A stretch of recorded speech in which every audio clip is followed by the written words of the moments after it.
Hello বন্ধুরা, সব food আইটেমে আপনার সবাইকে স্বাগত। আজকে আমি আবার চলে এসেছি একটা নতুন রেসিপি নিয়ে, ডিমের রেসিপি। একঘেয়েমি ডিমের ঝোল যখন ভালো লাগবে না, এই রেসিপিটা বানিয়ে দেখবেন, আশা করছি ভালো লাগবে।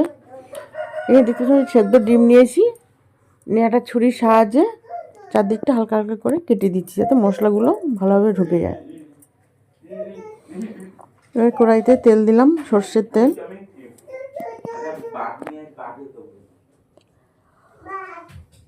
আর যেই ডিম ভাজছি, শুনতেই পাচ্ছেন নিশ্চয়ই আয়ুষ কিরম ঝামেলা করছে।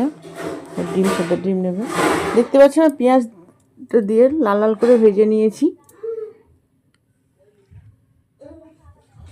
এবার দিলাম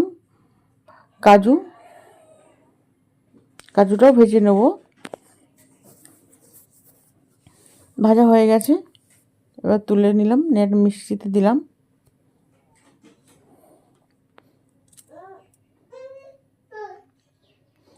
এবার দেবো অল্প পরিমাণে টক দই দিয়ে ওটা একটা পেস্ট বানিয়ে নেব।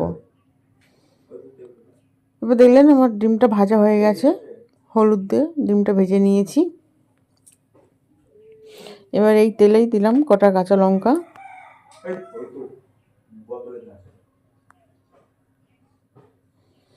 এবার দিলাম গোটা গরম মশলা, আমি এলাচগুলো মুখটা ফাটিয়ে নিয়েছি, দেখতেই পাচ্ছেন নিশ্চয়ই। আর দিলাম গ্রেট করে আদা। তারপর যে পেস্টটা বানিয়েছিলাম সেটাও দিয়ে দিলাম, দিয়ে মশলাটাকে ভালো করে কষিয়ে নেব।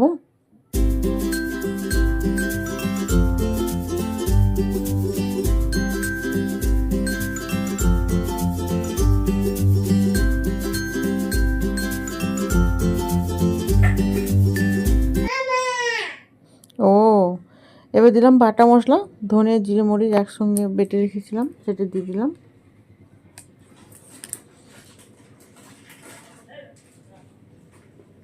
দিয়ে এবার সমস্ত মশলাটা যদি কষিয়ে নেবো, তার আগে দিলাম টেস্টটা ব্যালেন্স করার জন্য দিলাম চিনি 1 চামচ মতন।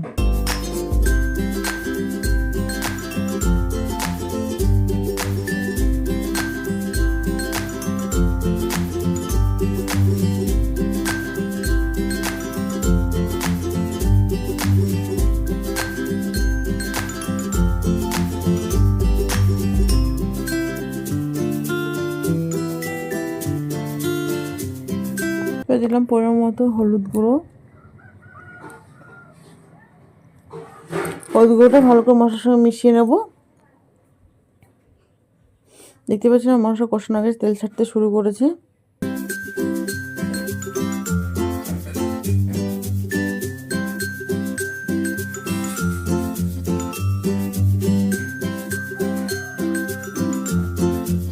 এবার জল দিয়ে দেবো, ওই মিক্সিটা ধুয়ে অল্প পরিমাণ জল দিলাম। এখানে বেশি জল ব্যবহার করব না, কারণ গ্রেভিটা যত গাঢ় থাকবে খেতে খুব ভালো লাগবে। দেখতে পারেন জাস্ট মিক্সিটা ধুয়ে অল্প পরিমাণে জল দিলাম।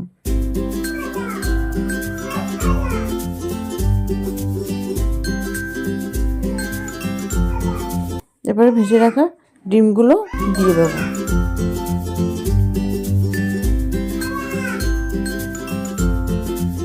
এবার দেবো গুঁড়ো লঙ্কা,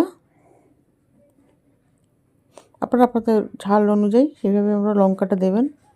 আর দিলাম লবণ স্বাদ অনুযায়ী, দিয়ে ভালো করে মিশিয়ে নিলাম। রান্নাটা কিন্তু অলরেডি হয়ে গেছে। এবার দেবো গরম মশলার গুঁড়ো। তাহলে আপনারা দেখলেন কীভাবে এই ডিমের রেসিপিটা বানালাম। যারা দেখতে আমরা তো দেখাতে পাচ্ছি না, আজটা প্রচণ্ড ঝামেলা করছে ডিমের জন্যে। তাহলে আপনারা দেখলেন কীভাবে রেসিপিটা বানানো। এটা যদি ভালো লেগে থাকে তাহলে লাইক, শেয়ার, সাবস্ক্রাইব ও কমেন্ট করার অনুরোধ রইল।